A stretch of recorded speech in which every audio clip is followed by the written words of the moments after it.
Bismillahirrahmanirrahim. Alhamdulillahi rabbil alamin wal 'aqibatu lil muttaqin wala 'udwana illa 'alal zalimin.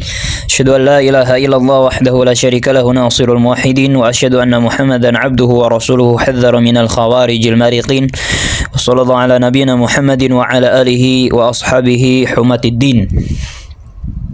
Seandainya ada seseorang membunuh ayah kita atau anak kita, tentu kita akan sangat memusuhinya dengan keras. Dan memang seharusnya demikian.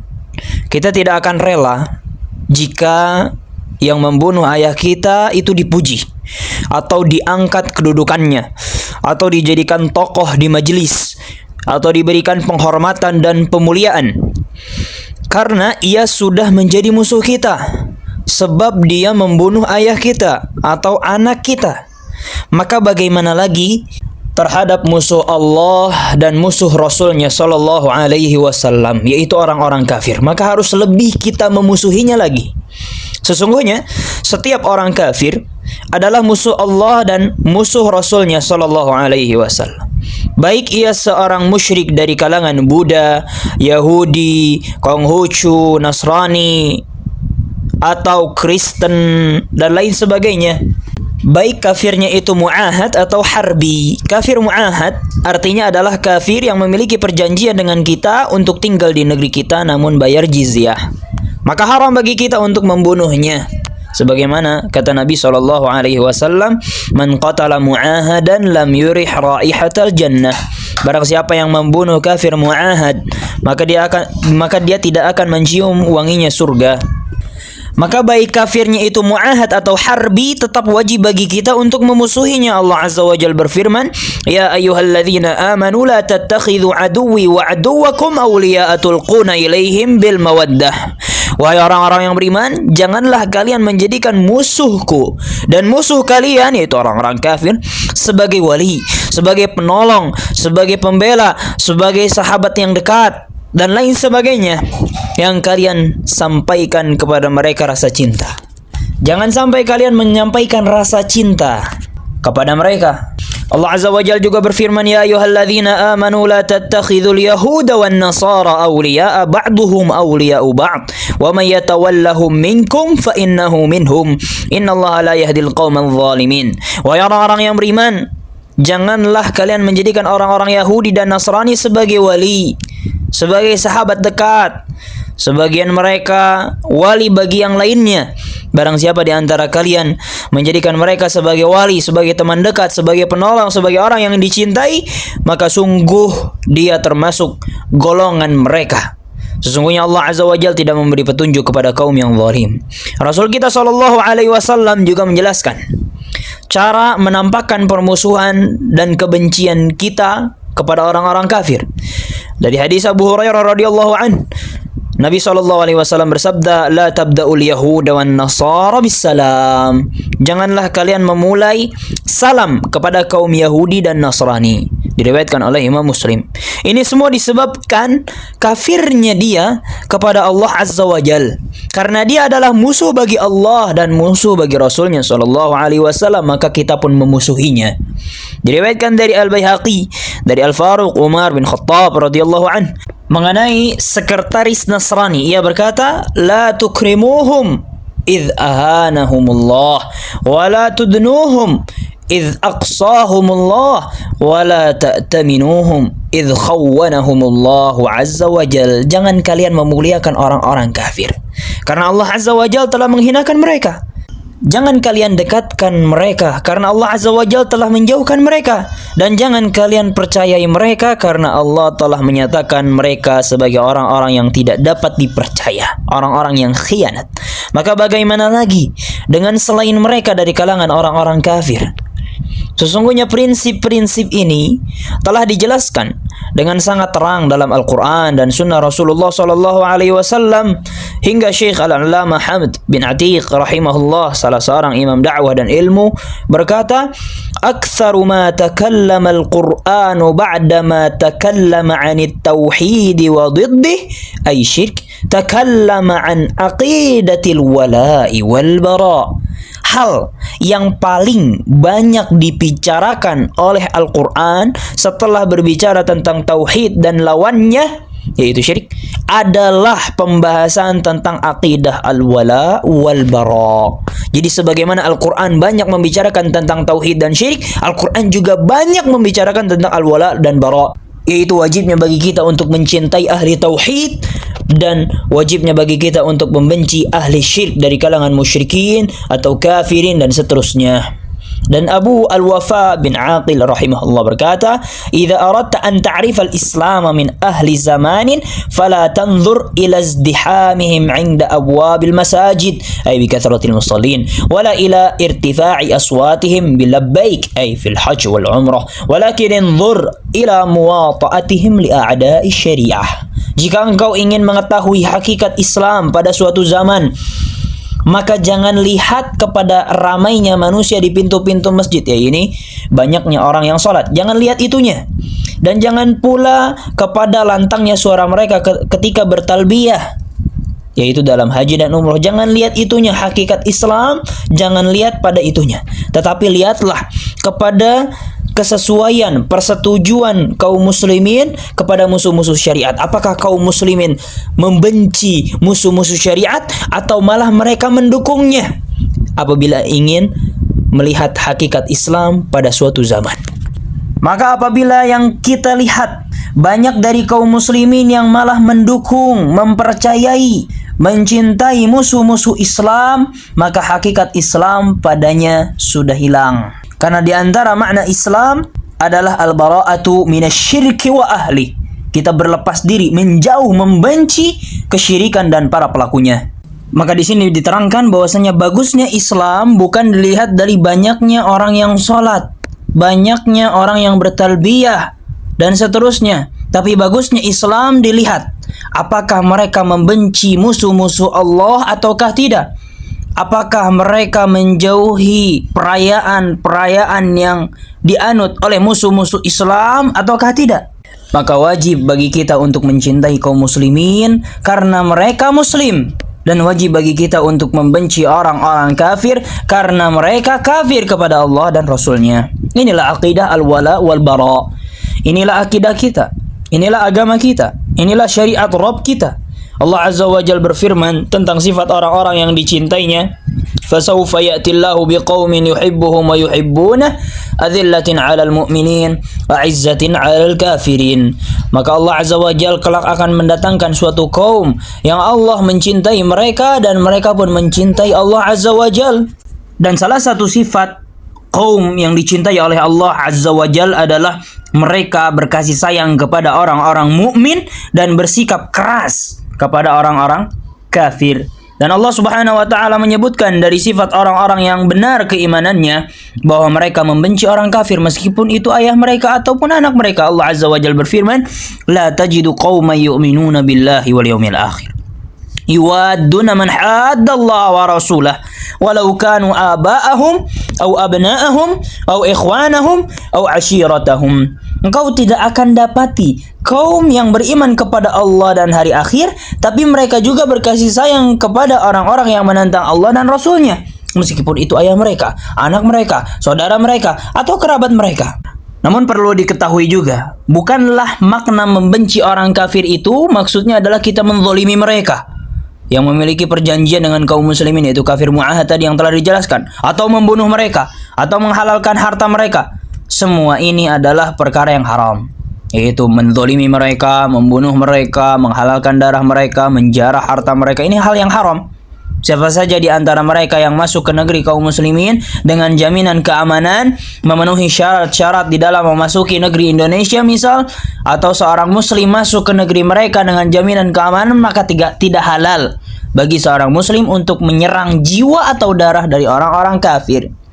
Al-Bukhari meriwayatkan hadis dari Abdullah bin Amr radhiyallahu anhuma, Nabi sallallahu alaihi wasallam bersabda, "Man qatala mu'ahadan lam yurih raihatal jannah wa inna rihaha tujadu min masirati 40 aman." Barang siapa yang membunuh kafir mu'ahad yang mempunyai perjanjian dengan kaum muslimin, maka dia tidak akan mencium baunya surga, padahal baunya surga itu bisa dicium dari perjalanan 40 tahun. Maka berhati-hatilah juga dari perbuatan kaum ekstremis takfiri, dan jadikanlah dirimu pertengahan di dalam Al-Quran dan As-Sunnah, pertengahan antara berlebih-lebihan dan bergampang-gampangan, pertengahan dengan pemahaman salafus saleh tanpa berlebih-lebihan dan meremehkan. Allah Azza wa Jalla berfirman, la yanhaakumullahu 'anil ladzina lam yuqatilukum fid din wa lam yukhrijukum min diyarikum an tabarruhum wa tuqsitu ilaihim innallaha yuhibbul muqsitin. Allah tidak melarang kalian untuk berbuat baik dan berlaku adil kepada orang-orang kafir yang tidak memerangi kalian dalam urusan agama dan tidak mengusir kalian dari negeri kalian. Sesungguhnya Allah mencintai orang-orang yang berlaku adil. Maka tidak mengapa bagi kita untuk berbuat baik kepada mereka dengan memberikan hadiah atau harta agar hati mereka lembut, bisa tertarik untuk masuk ke dalam Islam. Kita juga tidak dilarang untuk berlaku adil dalam berniaga, dalam urusan dunia, dalam berdagang kepada mereka. Dan bentuk ihsan terbesar, bentuk baik kita kepada orang kafir terbesar adalah mengajak mereka kepada Islam. Betapa besar pahala memberi hidayah kepada mereka. Allah Azza wa Jalla berfirman, "Wa man ahsanu qawlan mimman da'a ila Allah wa 'amila shalihan wa qala innani minal muslimin." Siapakah yang lebih baik perkataannya daripada orang yang mengajak kepada Allah, mengajak untuk beramal soleh dan berkata, sungguh aku termasuk dari orang-orang yang muslim. Maka bersemangatlah untuk mendakwahi mereka kapanpun itu, dengan cara apapun yang dimudahkan oleh Allah Azza wa Jalla, dengan ucapan yang baik atau dengan postingan-postingan bermanfaat atau artikel dan lain sebagainya dan cara-cara lainnya. Semoga Allah jadikan cinta dan benci kita karena Allah, dan jadikan amalan tersebut sebagai hal yang mendekatkan kita kepada Allah Azza wa Jalla. Ketahuilah rahimakumullah, sesungguhnya orang-orang Nasrani pada masa sekarang bersiap-siap merayakan hari raya yang mereka sebut dengan Christmas atau Natal. Mereka mengklaim bahwasanya Isa alaihi salam yang mereka jadikan Tuhan itu lahir pada hari itu, yaitu pada hari Natal 25 Desember. Bersamaan dengan itu pula mereka juga merayakan tahun baru, yaitu pada akhir tahun Masehi. Kedua hari raya ini hukumnya haram karena merupakan hari raya kaum kafir. Oleh sebab itu seorang muslim tidak boleh menghadiri hari raya tersebut karena kehadiran itu haram.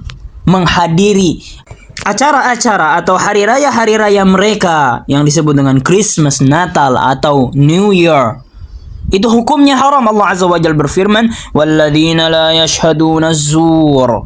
Dan orang-orang beriman adalah orang-orang yang tidak menghadiri perbuatan sia-sia. Diriwayatkan oleh Ibnu Jarir dalam tafsirnya dari Ad-Dhahhak dan juga Al-Khallal, meriwayatkan dari Mujahid bin Jabr bahwasannya dia berkata tentang ayat tersebut, la yahduruna a'yadal kafirin. Termasuk dari sifat-sifat orang yang beriman adalah mereka tidak menghadiri hari raya kaum kafir. Para ulama dari 4 mazhab telah menjelaskan haramnya menghadiri hari raya kaum kafir. Bahkan Syekhul Islam Ibnu Taimiyah rahimahullah dalam kitabnya Iqtida as-Sirat al-Mustaqim menyatakan bahwa para ulama sepakat ijma' atas haramnya menghadiri hari raya kaum kafir, ikut serta, merayakan, dan lain sebagainya. Bahkan hal yang lebih ringan lagi, yaitu mengucapkan Merry Christmas atau Happy New Year kepada kaum kafir di hari raya mereka juga haram dengan kesepakatan para ulama. Imam Ibnul Qayyim rahimahullah menegaskan hal ini dalam kitab Ahkam Ahli Dhimmah, dan para ulama 4 madhab Hanafi, Maliki, Syafi'i, dan Hanbali menegaskan hal ini. Selain itu, hadir dan memberi ucapan selamat pada hari raya mereka termasuk dari tasyabbuh, meniru mereka. Dari Ibnu Umar radhiyallahu an, Nabi SAW bersabda, "Man tashabbaha biqaumin fahuwa minhum." Barang siapa yang menyerupai suatu kaum, maka ia termasuk dari golongan mereka. Hadis ini dikeluarkan oleh Imam Ahmad dan Abu Dawud. Berkata Syekhul Islam rahimahullah, makna hadis di atas minimalnya adalah menunjukkan haramnya meniru gaya-gaya acara-acara perayaan orang-orang kafir. Salah satunya adalah Christmas, Natal, dan Tahun Baru. Namun menyerupai orang kafir itu bertingkat-tingkat. Ada yang sampai bisa menjadikan seorang muslim jadi kafir. Contohnya adalah meniru orang kafir tatkala meminta sesuatu kepada Santa Claus. Maka ini jatuhnya kufur. Adapun contoh yang tidak sampai mengkafirkan atau menjadi kufur adalah misal menyemen atau menghias kuburan karena meniru orang-orang kafir. Ini tergolong sebagai dosa besar saja, tidak sampai kufur. Karena bisa menjadi sebab seseorang jatuh kepada kesyirikan.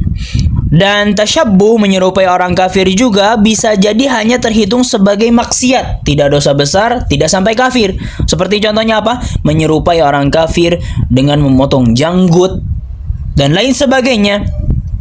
Maka sudah saatnya kita bangga dengan Islam, tampakkan permusuhan kita terhadap orang-orang kafir.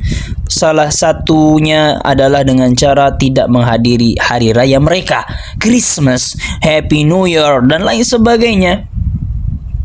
Maupun memberi ucapan saja atau saling memberi hadiah dan lain sebagainya. Karena mereka adalah kafir, musuh Allah, musuh Rasulnya. Bagaimana kita mencintai musuh Allah dan Rasulnya? Bagaimana bisa? Mereka telah mengklaim Allah lahir pada hari itu. Dan ketahuilah rahimakumullah, yang membuat hati semakin sedih, yang menunjukkan lemahnya agama, yang menunjukkan kebodohan semakin merata adalah ketika ada sebagian muslim memberi ucapan selamat di hari raya kaum kafir. Subhanallah. Sudah mencapai derajat inikah lemahnya Islam, lemahnya iman, lemahnya akidah wala dan bara, membenci orang kafir karena kekufuran mereka. Lemahkah ini dalam hati sebagian kaum muslimin? Sudah sampai derajat demikiankah? Oleh karena itu, wajib bagi kita untuk berusaha keras menasihati kaum muslimin agar menjauhi kedua hari raya tersebut. Telah sepakat para ulama akan haramnya menghadiri dan memberi ucapan selamat di hari raya mereka dengan segala cara apapun, baik pesan singkat, status, poster, dan lain sebagainya. Allah Azza wa Jalla berfirman, kuntum khaira ummatin ukhrijat linnas ta'muruna bil ma'ruf wa tanhauna 'anil munkar. Kata Allah Azza wa Jalla, kalian adalah sebaik-baik umat, sebaik-baik manusia yang dikeluarkan untuk manusia lainnya tatkala kalian menyuruh kepada kebaikan dan mencegah dari kemungkaran. Salah satunya apa? Mencegah dari ikut serta merayakan, mengucapkan Merry Christmas atau Happy New Year. Maka kita akan menjadi sebaik-baik manusia tatkala mencegah itu, mengingkari hal itu. Dari Tamim Ad-Dari, Nabi SAW bersabda, ad-dinu an-nasihah. Agama ini adalah nasihat. Nasihat karena Allah, nasihat karena membela kitab Allah, nasihat karena membela agama Rasulullah, nasihat untuk memberikan kebaikan kepada pemerintah kaum muslimin, nasihat untuk memberikan kebaikan kepada keumuman kaum muslimin. Agama ini kebaikan untuk alamin, untuk alam semesta. Dan juga yang perlu diketahui juga adalah hati-hatilah dari para ulama sesat yang memutarbalikkan agama, yang merubah syariat Rabbul Alamin sehingga menyesatkan kaum muslimin dengan fatwa mereka akan bolehnya memberi ucapan selamat menghadiri hari raya kaum kafir. Ini fatwa yang sesat.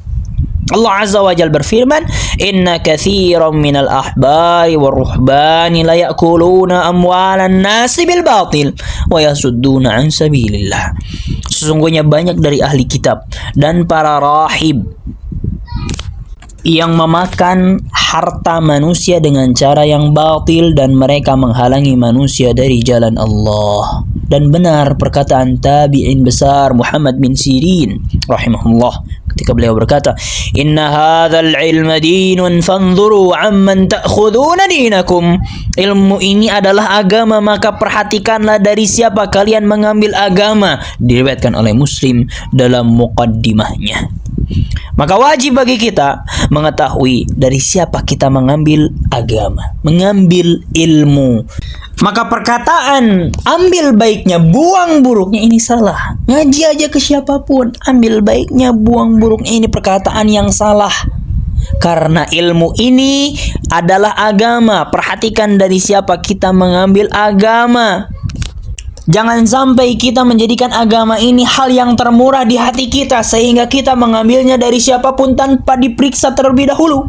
Betapa besar perhatian kita terhadap dunia dan harta. Lihat, bahkan jika sebagian dari kita ingin membeli sebuah handphone, ia bertanya kepada banyak orang terlebih dahulu, mana yang terbaik, mana tipe yang bagus, mana yang termurah, dan lain sebagainya, dipilih dan pilih. Tapi dalam permasalahan agama, yang itu menjadi bekal kita bertemu dengan Rabbul Alamin, yang untuknya kita diciptakan dan yang untuknya Rasul diutus, kita justru tidak berhati-hati dan tidak waspada di dalam mengambilnya.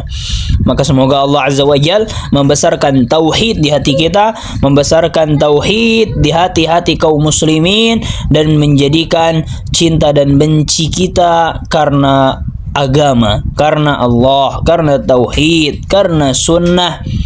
Dan semoga Allah Azza wa Jal memberikan taufik kepada kita untuk bisa mengamalkan aqidah al-wala dan bara. Ilahuna Allah Ta'ala alam. Subhanaka rabbil izzati amma yasifun, wassalamun ala al-mursalin, walhamdulillahi rabbil alamin.